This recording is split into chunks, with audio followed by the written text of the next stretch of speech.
प्रभु को विशेष धन्यवाद देवी पवित्र आत्मा परमेश्वर को लोक मैंने आज मुझे दुखित अटे मु काली राति सन्धार आप अनेक विजुआल देती किशोर दिगाल विषय में अनेक कथा मुझे देखी किंतु अकस्मात मुझे पहुँचवा प्राय राति 9टा समय पर मत फोन आसला जे निज आत्मीय लोक जन मरीगला। तो ये मरण वार्ता शुणी मुझे रही मु अस्थिर रही आ राताराति पुनर्बार निज गाँव को फेरिली आपाई मुझे लाइव वीडियो कौन से अपडेट मुझे पारि ना मत भारी दुखित लगे दर्शक मंडली। तो निश्चित भाव मुझे आशा करी वीडियो मो पाखे आसी पहुँची से समस्त आपको देखा चाहे अनेक आप लाइव देखी से बहुत निजक धन्य मन करे जे हुए तो मो चैनल आप देखिपारे ना कि अनेक कौन चैनल आप देखी तथा दास गत दिन मानक केवल मृत्यु विषय प्रचार करुले आसंता विपद विषय प्रचार करुले आपण जब ध्यान करेंगे देखिथे मुझे प्रति वीडियो देखी थाए प्रति मीटिंग को देखी थाए गोटे विषय कहते आगामी समय विपद आसूची मृत्यु आसूची हठात मृत्यु आसी पारे मुझे पढ़ाई चाहे दिशाए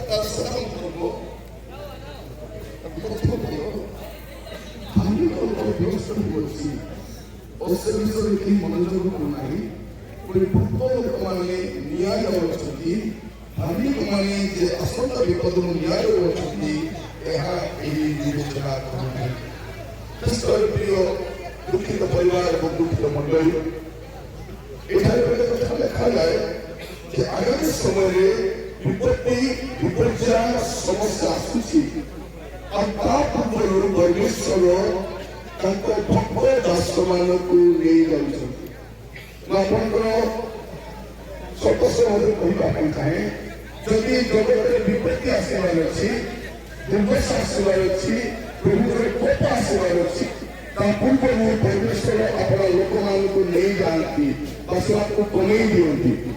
आम गहर प्रभु दास सेवा कार्य समाप्त कर अपना निर्देश प्रभु को प्रत्यावर्तन कर व्यक्ति जब गहर चली जाती जीवन में कौन आशीर्वाद आसे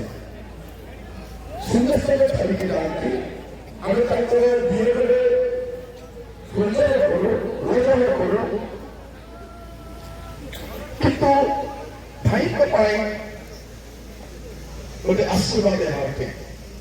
आम कहूलु गीत 16-15 सदाप्रभु दृष्टि भक्त मान मन बहुमूल्य अटे इंग्राजी में प्रेसियस लिखा रही प्रभु दास दास प्रभु दृष्टि बहुमूल्य अटे प्रभु दृष्टि उत्तम देखा तेणु प्रभु अपना दास को अपना नित्य स्थायी को प्रत्यावर्तन कर प्रभु दास सेवा को समाप्त करके दौड़ को समाप्त कर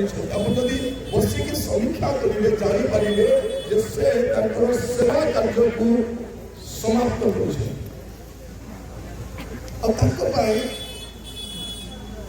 भाईजा मान गहर चलिए कौन आशीर्वाद दे आम दिने जावा आम भी गात खुआ हम आम भी बस बना हम आम भी लोक कांदे आम भी एक प्रकार प्रोसेसन गोटे आसी कि गोटे ख्रीष्ट विश्वासी या कौन अटे नाम कहना प्रथम विषय रोमियो 8 पर्व 22-23 पद अनुसार आम प्रिय भ्राता किशोर मंगल से कष्ट मुक्ति पाई व्यक्ति जगत परीक्षा करते ख्रीष्ट विश्वासी प्रथम आशीर्वाद अटे से कष्ट मुक्ति पाई से जो कष्ट गति करुले प्रभु से कष्ट सबुदिन मुक्त कर प्रभु नाम चलू से कष्ट पाइबे ना शरीर से जंत्रणा भोग करेंगे ना गोटे आशीर्वाद अटे जब आपण आम भी मरी जाऊ प्रभु रही आम प्रथम नाम कौन अटे आमर शरीर कष्ट पाइब ना द्वितीय विषय प्रकाश वाक्य 14 पर्व 13 पद अनुसार से अपना परिश्रम मुक्त होता देह असुस्थ थे दिन राति से अक्लांत परिश्रम करुछन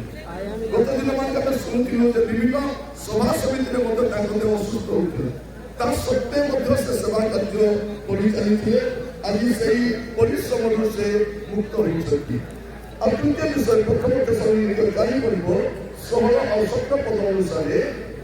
जो व्यक्ति जब एक जगत परित्याग कर जाती से अपना प्रियजन को साक्षात करो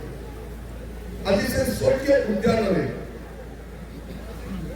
गत समय जेटा आमानकर भूमि